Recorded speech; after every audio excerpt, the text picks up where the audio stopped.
Cześć, witam z Energik, nowa miejscowa, nowa konsola do serii, to było grane Console Edition i dzisiaj wybrałem grę Galeon na pierwszego Xboxa.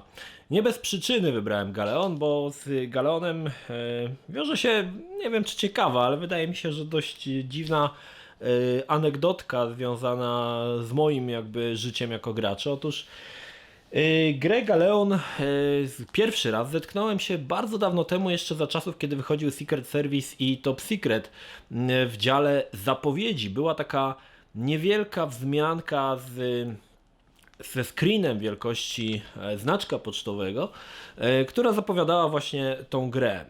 Przede wszystkim to, co od razu mi się rzuciło w oczy z tego niewielkiego screenu, to to, że będzie to gra mocno nawiązująca do Tomb Raidera, zaraz do tego dojdziemy, a po drugie zachwyciła mnie dość specyficzna grafika, bardzo taka komiksowa, postacie mają takie karykaturalne rozmiary, szerocy w barach, tutaj bardzo wąziutcy w biodrach, także taka bardzo właśnie komiksowa i to zachwyciło mnie, bo wiedziałem, że w tamtym czasie obok gier serii Tomb Raider nie było żadnej takiej gry innej i Galeon miał być takim, można powiedzieć, duchowym spadkobiercą Tomb Raidera i przez długi czas ta gra była u mnie na takiej specjalnej liście, jak byłem młodszy, właściwie to nie młodszy, w zeszłym roku przestałem to robić.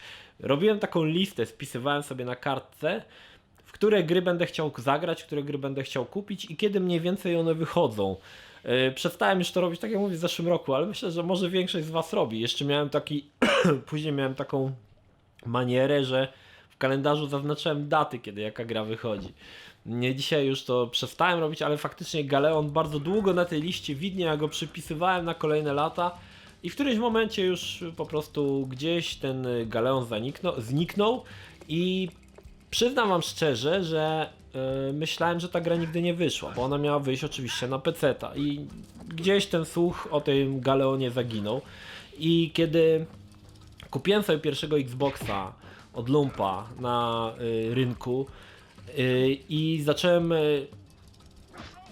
wgryzać się w ten temat pierwszego Xboxa, bo nigdy nie miałem Xboxa, nigdy się tą konsolą za bardzo nie interesowałem i zacząłem szukać, jakie gry warto w nich zagrać, jakie są ekskluzywy i tak dalej. Natrafiłem na grę na Galeon i w tym momencie wszystko do mnie wróciło.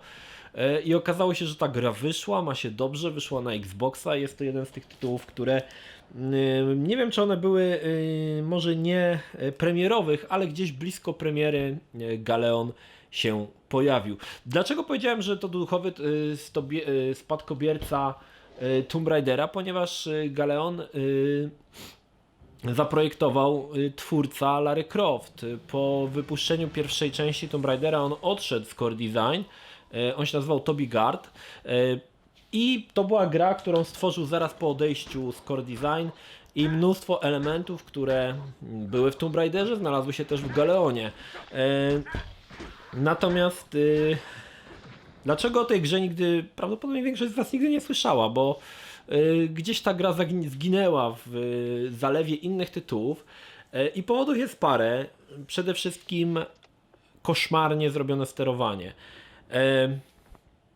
Jedną z najgorszych gier z najgorszym sterowaniem, jaką grałem, było Red Steel na Wii, ale wydaje mi się, że Galeon przebija to. Zupełnie niepomyślane prawidłowo sterowanie, do czego zaraz sobie dojdziemy. Jedną rzeczą, która też mnie zachwyciła w tych króciutkich zapowiedzi, w tych Top Secretach, Secret Service'ach, było to, że będzie to gra o piratach. W tamtym czasie mnóstwo czasu spędzałem grając, nie pamiętam, czy albo Pirates Gold, albo Sid Meier Pirates, ale chyba w Pirates Gold na PC-cie. To była gra Sida Meiera. Wcześniej grałem w tą wersję na Commodore C64, to już była świetna gra o piratach. Bardzo lubię te klimaty pirackie i Galeon jawił mi się jako taki mesjasz gry, która ma mechanikę z Tomb Raidera, ale jest o piratach. Wow, no to było coś, oczywiście coś takiego wyszło wiele lat później, to się nazywało Black Flag. Co ciekawe, wydaje mi się, niekoniecznie tak musiało być, ale wydaje mi się, że twórcy Black Flaga mogli inspirować się pewnymi pomysłami z Galeona. Niekoniecznie to tak musiało być, ale może tak było, może nie. W Galeonie w Galeonie wcielamy się w takiego kapitana. I tak naprawdę gra nie było o piratach, ok? W kapitana, czy też korsarza, który się nazywa Rama, jest on tutaj na okładce. I cała fabuła dotyczy, tutaj jest ten wątek taki fantastyczny, ponieważ dotyczy specjalnego drzewa, na którym rosną takie dziwne liście, które dają człowiekowi niemal boską moc. I jeden z sługów takiego profesora, który to odkrył, zabija go, zabiera te liście, no i oczywiście szuka tego drzewa, gdzie rośnie, gdzie rosną te wszystkie liście, a za nim wyruszają w podróż, właśnie wyrusza Rama i córka tego profesora, nie pamiętam jak ona się nazywa, to jest ta ruda dziewuszka. No i to właściwie cała ta gra polega na tym, że przybywamy do kolejnych wysp, których jest chyba 6 albo 5 i na każdej próbujemy coś tam dokonać. Oczywiście mnóstwo jest tutaj tego tematu Tomb Raidera, o czym zaraz powiem. Sama fabuła, muszę przyznać, że nie zachwyca. Była jakaś taka...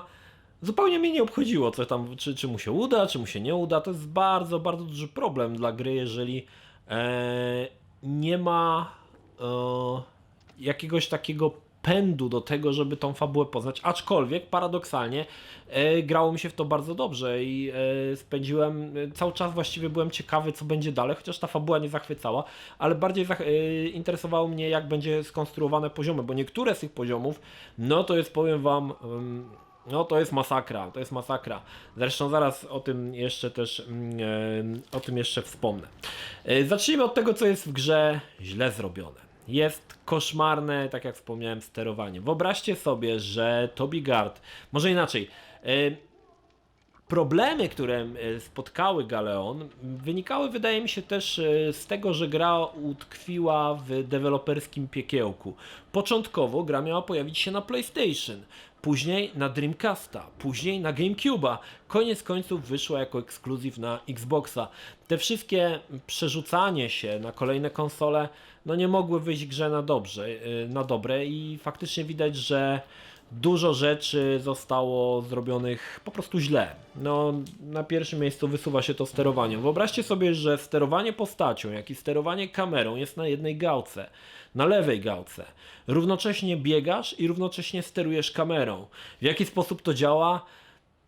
Aż nie potrafię wam tego wyjaśnić, bo sam tego do końca nie rozumiem. Czasami po prostu obracasz gałą i kamera się obraca, a czasami obracasz gałą i obraca się postać. Co zrobiono z prawą gałą, którą aż prosi się o to, żeby był ten ruch kamery. Na prawej gale umieszczono menu. Całkowicie absurdalne, więc przyzwyczajony do tego typu gier, instynktownie bierzesz prawą gałę, próbujesz ruszać kamerą i włączasz menu i używasz jakichś przedmiotów. No absurd. To sterowanie jest niestety strasznie skopane. Szczególnie, że są miejsca, kiedy gra wymaga od nas absurdalnej wręcz czasami precyzji. A może ten absurd wynika z tego, że to sterowanie jest skopane. I są poziomy, na przykład drugi poziom, który polega na tym, że mamy taki, wyobraźcie sobie, że się dzieje jakby we wnętrzu wulkanu. To nie jest wulkan, to jest góra, tak? Ale na tej zasadzie działa, że wnętrze wulkanu. Cała mapa, cała wyspa jest jednym poziomem. To działa bez dogrywania się, to jest fantastyczne. I musisz wejść z samego dołu, praktycznie na sam czubek góry. Na dole jest woda. Samo wejście na samą czubek góry zajmuje jakieś, nie wiem, no mi zajęło ze 45 minut i wyobraźcie sobie, że na ostatnim na przykład skoku spadacie w dół i musicie zaczynać od początku. Nie ma czegoś takiego jak quick save'y, nie ma własnych save'ów, więc gra save'uje po prostu w checkpointach, a tutaj checkpointu nie ma, więc czasami krew mnie zalewała, gdy spędzałem długie minuty, żeby przejść jakiś fragment i ginąłem zupełnie w bezsensowny sposób. Wydaje mi się, że ta góra to jest ten poziom, na którym większość graczy się po prostu zderzyła z rzeczywistością i nie dało się tej gry dalej przejść, bo ogólnie Galeon jest uważany za grę bardzo trudną, ale wynika to z tego, że no jest skopane to sterowanie. Zresztą nie tylko sterowanie, walka jest skopana, no to też wynika oczywiście z tego, że cała ta kamera jest pod tą jedną gałą, no nie jest to intuicyjne, na pewno nie jest to intuicyjne i gra się w to bardzo ciężko, ale wyobraźcie sobie to, kiedy poświęcasz mnóstwo czasu, żeby przejść jeden poziom i na przykład na ostatnim skoku spadasz i musisz zaczynać od początku, no to po prostu głowa aż chce ci eksplodować. Dodano oczywiście podobnie jak w Tomb Raiderze możliwość, nasz Rama ma możliwość skakania, biegania, może wspinać się po murkach. Tutaj troszkę można powiedzieć, że ten parkour taki jest bardziej dynamiczny niż w Tomb Raiderze.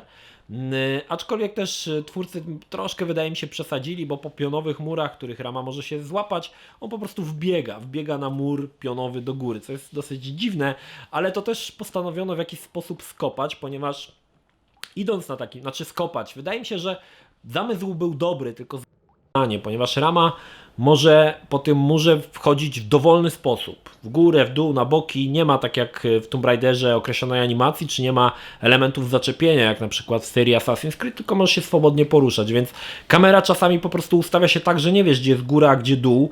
Masz niby taki znacznik, który ma pomóc ci określić, gdzie tak naprawdę jesteś, który tak naprawdę wprowadza jeszcze większe zamieszanie niż ma pomagać, czyli w ogóle nie spełnia swojej podstawowej funkcji, a jeszcze bardziej utrudnia. Także są tutaj elementy całkowicie absurdalne. No dobra, ale co w grze zdecydowanie wyszło na dobre?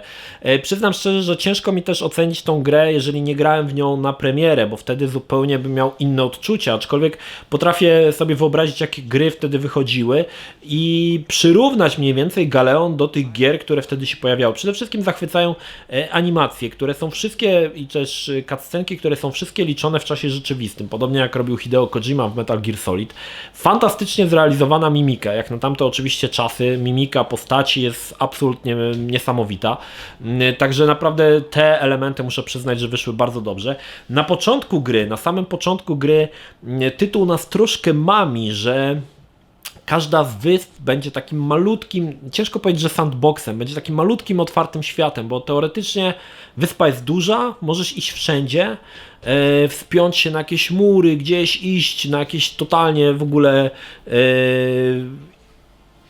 góry gdzieś tam w tle, to wszystko sprawia wrażenie, że masz jakby takie wrażenie pełnej swobody, ale to jest niestety dosyć złudne, bo każda kolejna plansza później, one co prawda są niby otwarte, ale i tak do celu prowadzi jedna ścieżka, więc i tak musisz tą ścieżkę podjąć, także jest to taki dosyć takie złudne, ale widać, że próbowali coś zrobić, że Toby Gard próbował zrobić coś lepszego niż to, co zrobił w Tomb Raiderze, gdzie była to totalnie gra liniowa, tak? Tutaj jakby może mamy ten większy świat, ale niekoniecznie jest on, że możemy dojść do celu kilkoma ścieżkami. To, co jeszcze jest fajne, to też podobnie zresztą jak w Tomb Raiderze wprowadzono też możliwość pływania, Rama też może pływać pod wodą też jest świat, podobnie jak zresztą w Black Flag też tam ten fragment tych raf koralowych mogliśmy zwiedzać. Także to jest ogólnie, muszę przyznać, bardzo spoko, no ogólnie bardzo spoko. Gdyby nie to sterowanie, gdyby nie te przedziwne pomysły, które były na tą grę, wyobraźcie sobie, że na przykład jest coś takiego, że postać biegnąc, ona się rozpędza i żeby się rozpędzić do pełnej prędkości musi wykonać 50 kroków. Aczkolwiek każdy skręt postacią ją zwalnia, także musisz biec jakby jak na pasie startowym wprost, żeby postać się rozpędziła. Całe szczęście poziomy są na tyle ogromne, że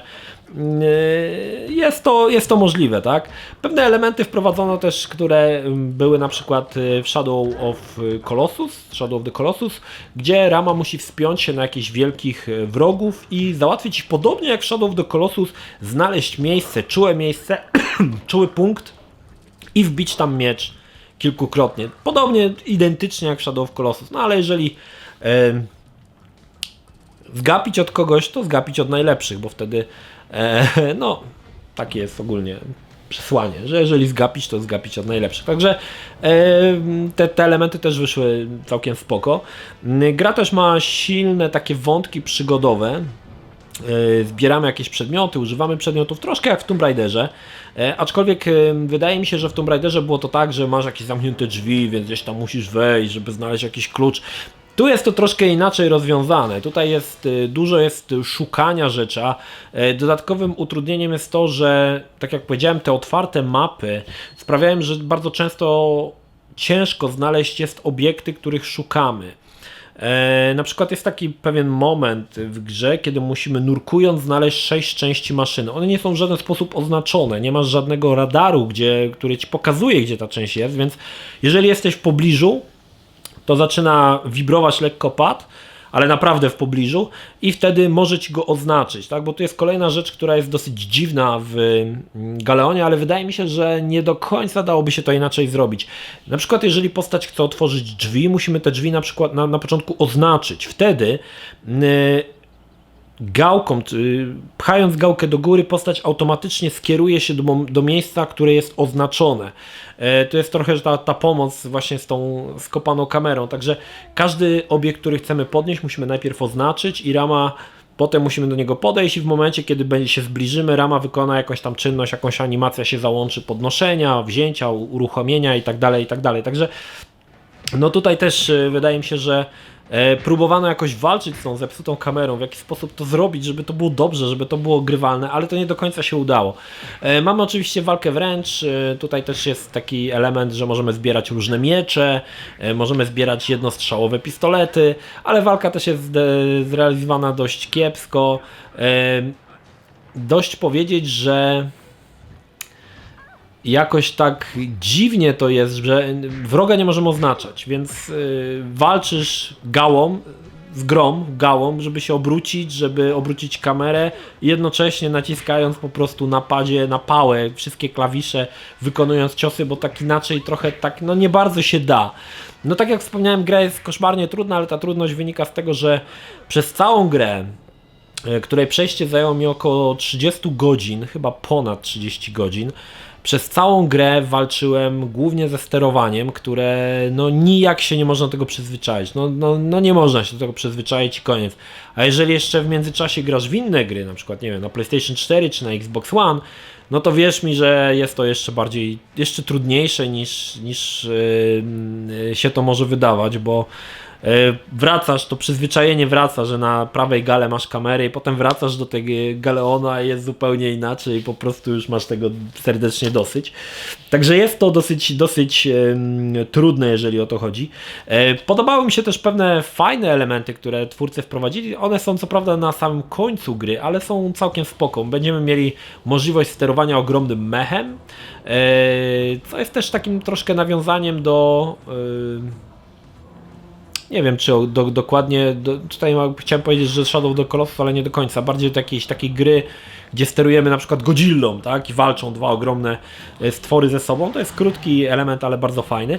Mamy mnóstwo różnych bossów do pokonania, a na samym końcu mamy taką fajną możliwość, że postać Ramy zostaje zmniejszona do wielkości, nie wiem, szczura i cała mapa nagle staje się gigantyczna, a każdy schodek staje się ogromnym klocem, który trzeba pokonać. Bardzo fajny pomysł, szkoda, że częściej z tego nie skorzystano, ale wydaje mi się, że też całkiem fajnie to wypadło, jest takim troszkę oddechem i takim fajnym pomysłem na koniec, kiedy nagle dostajesz możliwość właśnie przemierzania plansz, które wcześniej przeszedłeś, nagle w zwiększonej, że tak powiem, wersji. Także to ogólnie też wypadło całkiem spoko.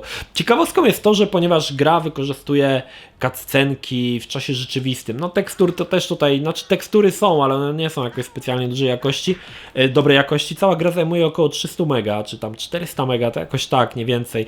Także naprawdę mało, jeżeli chodzi o taką grę na Xboxa, ale tam wszystko jest na swoim miejscu i to jest też dobre, tak? To jest naprawdę fajne. Okej, czy polecam tą grę? No cóż, powiem tak, grało mi się w to fajnie, po części byłem zainteresowany tą grą przez tą całą historię, gdzie czekałem na ten tytuł, kiedy on wyjdzie i byłem bardzo taki spragniony zobaczyć, jak wygląda gra, o której słyszałem przez parę lat i gdzieś ona zniknęła i potem myślałem, że ona już w ogóle gdzieś umarła i nagle się objawiła, że jest. Także to było też takim magnesem do tej gry. Jest to całkiem niezły tytuł, jeżeli nie przeszkadza Wam trudne sterowanie, bo to sterowanie jest naprawdę koszmarne, ale jeżeli Wam to nie przeszkadza, to myślę, że całkiem fajnie można się bawić. Jest to, co ciekawe, jest to gra, którą zagrasz tylko na Xboxie, nie zagrasz na żadnej innej konsoli, na PC-cie, ona wyszła tylko jako ekskluzyw na Xboxa. I może dlatego ten tytuł był mniej znany przez graczy i może dlatego gdzieś on tak zniknął w całej tej w tym zalewie przeróżnych gier. Natomiast ja muszę przyznać, że tak globalnie patrząc na Galeon, bawiłem się całkiem nieźle i teraz z perspektywy czasu, wspominając o tym koszmarnym sterowaniu, uśmiecham się pod wąsem, że no, mimo wszystkich tych przeciwności, mimo tego, że czytając jakieś tam na przykład recenzje na jakichś portalach, dowiecie się, że ta gra jest niesamowicie trudna, udało mi się ją ukończyć, zajęło mi to kupę czasu i bluzgałem jak mało kto, ale jest to fajny tytuł, no, jest satysfakcjonujący, może tak. Także nie polecam, nie odradzam. Zobaczcie, jak to wygląda na gameplayach. Może kogoś zainteresuje, może ktoś z Was sięgnie, aczkolwiek no tutaj jedyną możliwością, żeby zagrać w Galeon jest posiadanie niestety Xboxa One, bo nie ma działającego emulatora, no a na innej konsoli niestety nie uda się odpalić. Chyba że na Xboxie 360 jeszcze może działać, ale nie jestem pewien właśnie, czy akurat Galeon nie jest tą grą, która nie jest przez 360 obsługiwana. Ale to musicie zobaczyć, bo nie wiem, nie jestem do końca przekonany. Okej, słuchajcie, nie wiem, czy to tyle na dzisiaj. Nie wiem, czy ta miejscówka, w której teraz nagrywam, będzie stałą miejscówką, gdzie nagrywam swoje materiały. Zobaczymy. Jeszcze trochę mam tutaj pudeł, już się troszkę powoli ogarniamy. Myślę, że jeszcze tam tydzień i będzie ok, ale mam nadzieję, że uda mi się też jakiś taki kącik znaleźć dla siebie, gdzie będę mógł robić dla Was materiały i chociaż ten ogólnie dobrze mi się siedzi, wygodnie, jest spoko. Zobaczymy. No dobra, to tyle. Pozdrawiam Was, Energik. Trzymajcie się. Do następnego. Cześć.